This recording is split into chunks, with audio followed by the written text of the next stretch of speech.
Hello everyone, today we'll discuss how to design a rectangular waveguide in CST simulation software. We want to design a rectangular waveguide for given specifications the frequency of operation is 4 GHz. So we select WR229 waveguide which ranges from 3.3 GHz to 4.9 GHz. Cutoff frequency will be 2.57 GHz and broader dimension 58 mm, shorter dimension 29 mm, and length of the waveguide 100 mm.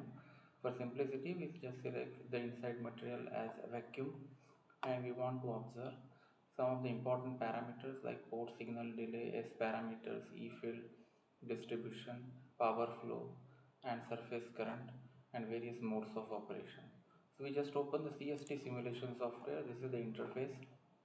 Click on the new template and in that select micro RF block, circuits and components. Go to the next, select waveguide couplers and dividers, select the solver as time domain, or keep all the default parameters like dimension in mm, frequency in gigahertz, time in nanosecond as it is. Just go to next, select the frequency of simulation. We select from 4 gigahertz to 7 gigahertz. We want to see E field, H field, and power flow. uh, then just click next. This is the summary of the result. Go to the finish, and the default setup will open. Now here we'll design using simplest possible way for a waveguide, because we are more interested in analyzing the modes and the field distributions. So just go to the modeling, select this particular uh, section shapes. In that select brick and press the escape key. The brick parameters we can add here will keep the x dimension from 0 to 50, 0 to 58,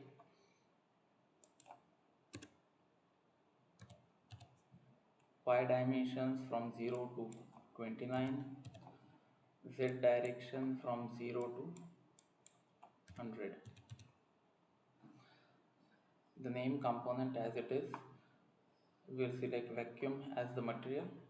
So by default outside material will be perfect electrical conductor. See the preview.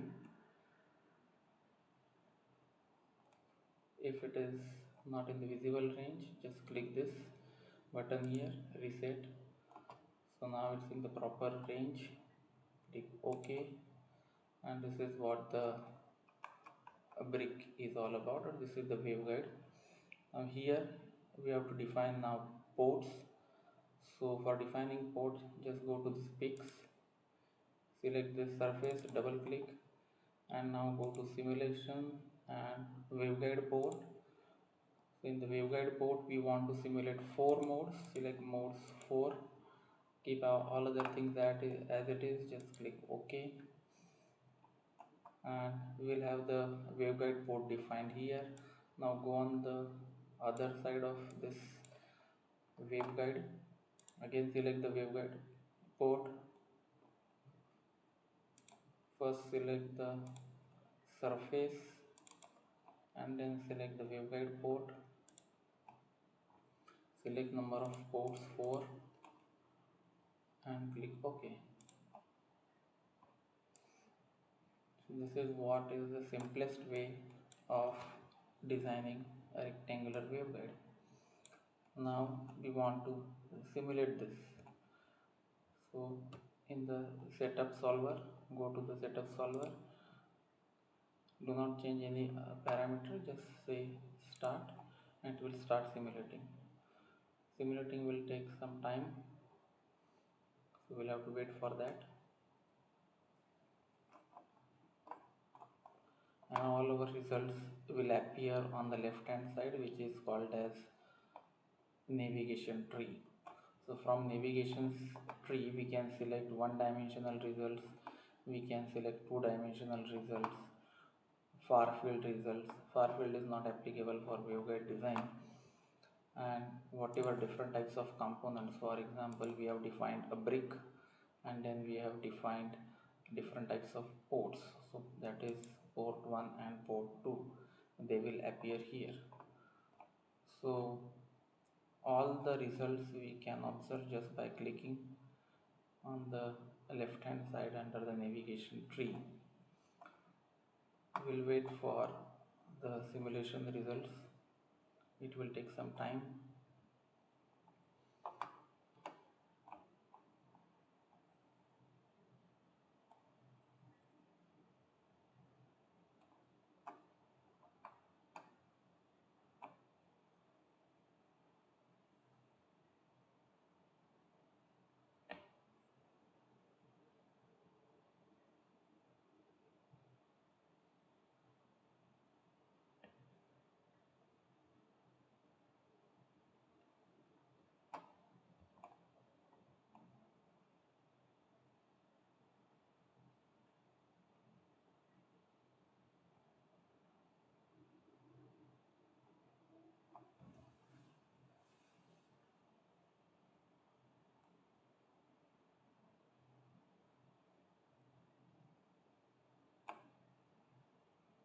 Transient analysis over. Now it is doing post processing. Okay. The simulation is over. There are warning errors. So we can go ahead. Now we'll see the result, one dimensional result. In the one dimensional result, we'll see first the port signal and then S parameter. In the port signal, since we have defined so four modes for, and that is for each of the port, there are so many results available in the port signal, but we are interested in what is the input signal and what is the output. So this is the input, and for output I am going to select O2. This is output at port 2 with the mode 1 when the signal is applied at port 1. So signal is applied at port 1, output we are observing at 2. So simultaneously we want to see these two results. So these are the results. Now here you can see this red one is input and this brown color is the output. We want to find what is the delay between the input and output, and that is given in nanoseconds. So just go to axis marker. You will have this axis marker, shift it. So let us say I am shifting it at the beginning of this red signal, which is 0.56095 nanoseconds. This is the start of the signal, while the start of this brown signal is somewhere here, and which is 0.95723 nanoseconds. So this is the port delay. Now we'll go for S parameters. Now again in the S parameter window, you can see that there are so many S parameters available because we are defining four modes, and these four modes for both the ports. So initially we are interested in S11. You can see S11 parameter, everything is less than -100, which is almost ideal condition because we are defining it, or we have designed it for the ideal case. S21. So if you want to see S21 for mode 1, then you can see it is very close to 0. Everything is very close to 0. That means there are no losses here for S parameters. So S parameter for S11, S21, and then all the combinations with different types of modes we can observe here, but these two plots are sufficient to understand that waveguide design is proper. Now we will go to the 2D and 3D plots. Here are this 2D and 3D plots. In that we'll go for electric field. Now again for the electric field we have simulated for 4 gigahertz, then 5 gigahertz, then 7 gigahertz, and each of this having the different mode 1, 2, 3, 4. And again for port 2 also we have 1, 2, 3, 4. So even for 4 gigahertz we are having around 8 results here. So if we select the first one, that is electric field at 4 gigahertz for mode number 1, the result is like this. You can see here animated result where we can see the electric field distribution inside this waveguide. If we animate it, we can see clearly the first mode, and this mode is TE10 mode. Why it is TE10 mode? That will just see if we do some scaling in this display. Now see here that T10 mode, the electric field distribution around along this x-axis will be equal to half wave.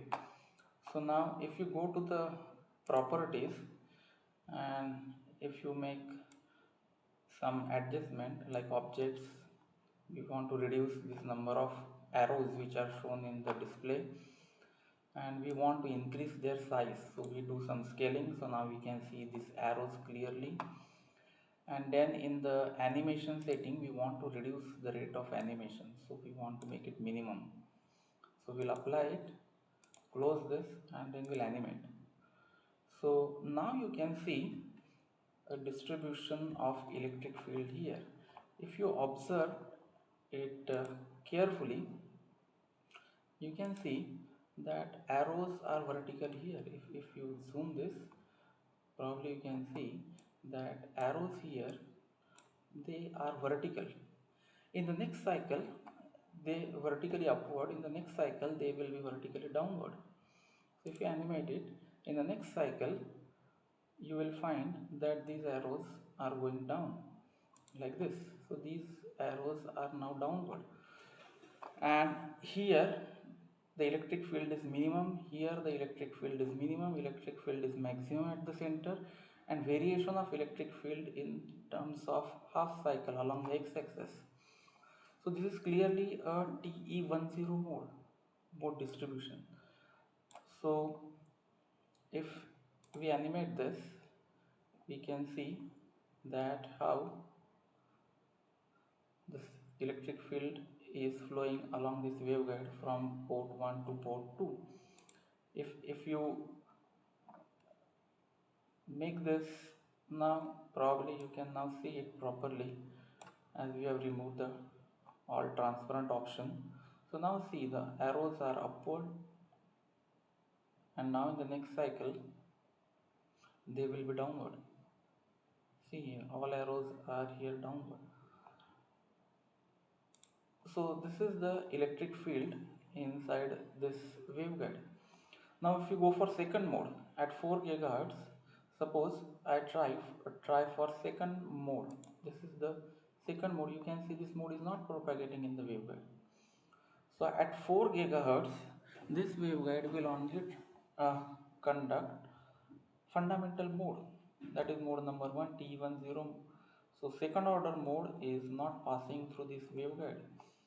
Instead of that, suppose we select the frequency 5.5 gigahertz and now we start observing it. We can see that not only the fundamental mode is propagating, but also if we select the second mode, that is also propagating inside this waveguide. So if we increase the number of objects, you can see it more properly. And if you want to identify, this will be TE20 mode. We can clearly see here that there are two half waves of electric field.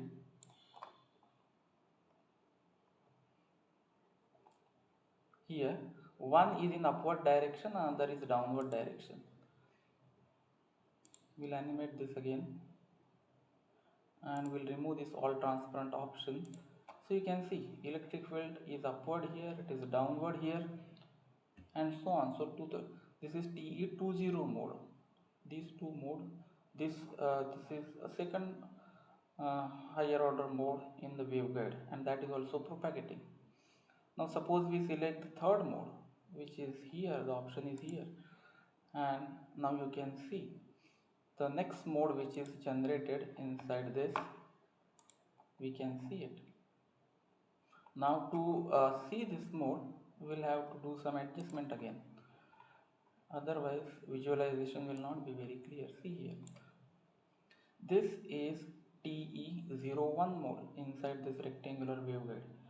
You can, if you observe it very carefully, you can see that electric field is now in the horizontal direction, or it is along the x-axis and not vertical direction. So if you reduce this number of objects and observe it by removing this option, you can see the electric field is changing the direction. Now it is on the, all the electric field vectors are on the right hand side. In the next cycle they will be on the left hand side. So this is TE01 mode inside this waveguide. If you try to simulate now fourth mode, we see that it is hardly propagating. This mode is not propagating inside this waveguide.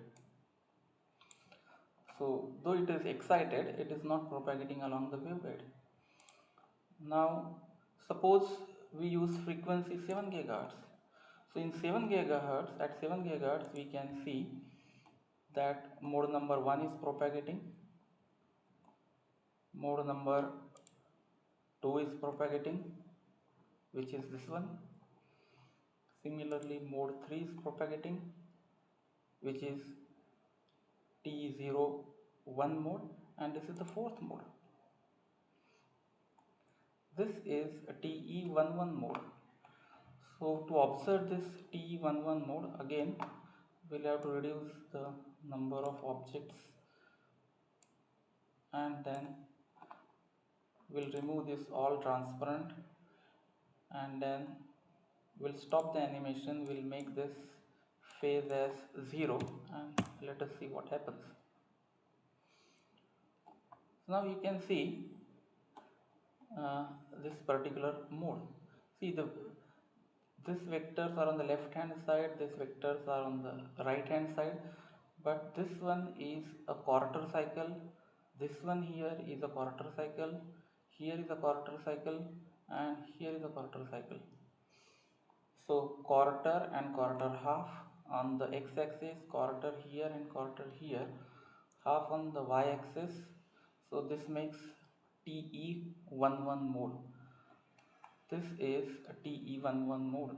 If we zoom this, then now we can observe clearly that this is a quarter cycle here, quarter cycle here, quarter cycle here, similarly a quarter cycle on the downward side. So this is TE11 mode for this rectangular waveguide. So at 7 GHz, the same waveguide can propagate first four modes: TE10, TE20, TE01 and TE11. So this is the TE11 mode of observation. Similarly, now if you go for magnetic field distribution, now magnetic field distribution we'll see at fundamental mode, that is TE10 at 4 GHz. So at 4 GHz you can see this is a magnetic field distribution. The magnetic field is always in the circular direction around the electric field, and electric field and magnetic fields, they are perpendicular. So now here this is the 3D model. We remove this transparent option and you can see the magnetic field is in the circular motion. So magnetic field here is in the clockwise direction. In the next cycle it will be in the anti-clockwise direction. So see here, and so if you see here in this, it is in the anti-clockwise direction.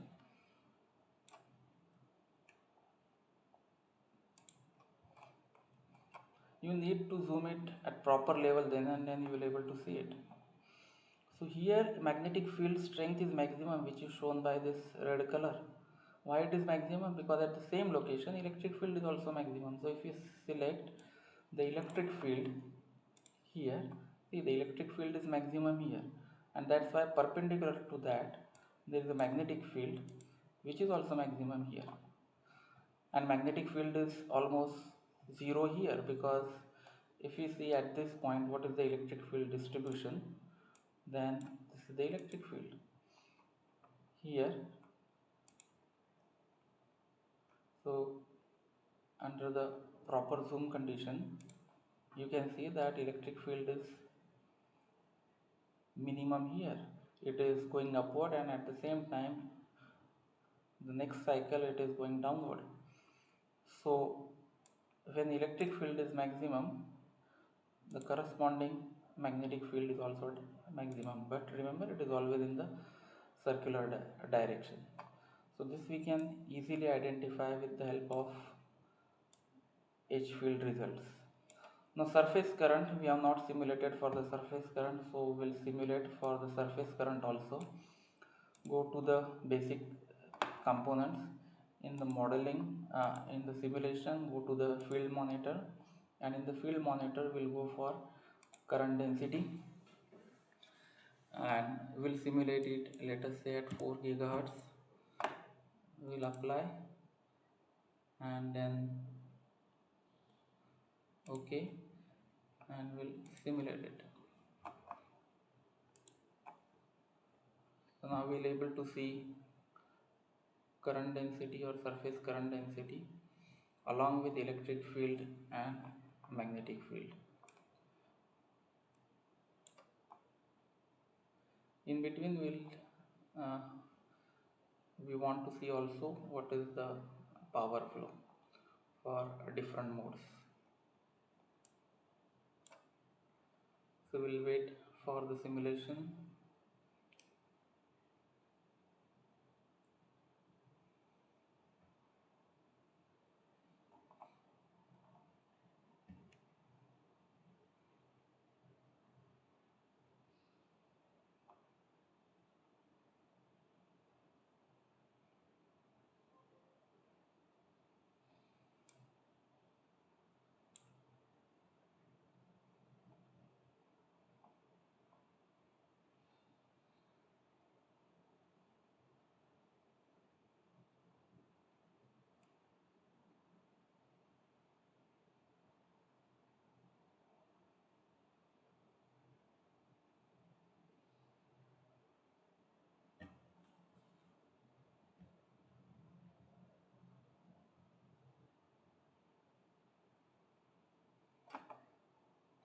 Transient analysis over, post processing, it's completed.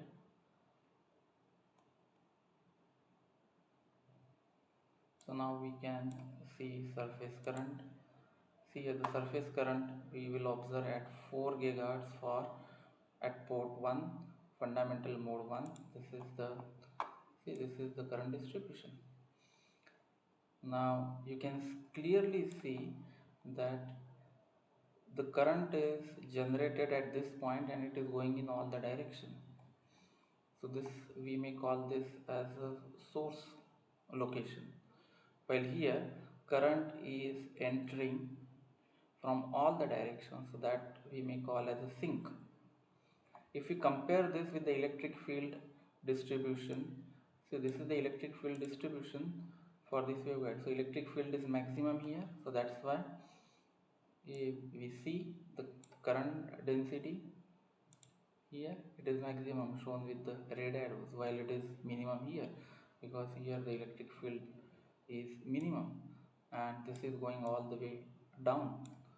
So we can see on the back side also of this, that since see this is the source location, all the current is going down. So if you observe it on the back side of this, you can see all these arrows are coming inside, and this location is now a sink for the current, and exactly opposite here is on this side. So all the arrows are downward here, all the arrows are upward here, and so if you compare this with the electric field, you can clearly see that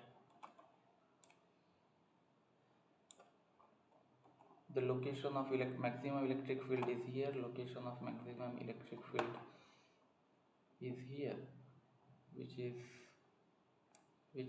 see again here, this, and see here, this is the location of electric field, and along with that we can put this surface current, and this is the surface current distribution. So if we animate this, we can see how the surface current is moving along this waveguide. So similarly we can observe surface current for different modes. Now the power flow, again power flow for this fundamental mode. Now see here, if we increase this number of objects, we can see that power for fundamental mode, that is TE10 mode, is concentrated at the center of this waveguide. But if you go, let us say for second order mode, then there are clearly distinction that there is power concentrated at these two locations. And then if you go for third order mode, then this is on the horizontal side of this waveguide. And so if you go for some other higher order mode at 7 gigahertz, you can see how the power is distributed. So that's why we always prefer the fundamental mode, that is TE10 mode, where easily by putting detector at the center we can capture this, or even during the launching, if we put our source at the center of this waveguide on the top side, we can easily generate TE10 mode in the waveguide. So all these higher order modes generally we do not prefer, because launching the power and detection of the power and also the loss point of view, these modes are not suitable. So this is all about rectangular waveguide design and observation under the ideal condition for different modes. Hope this video will be helpful to you for your design.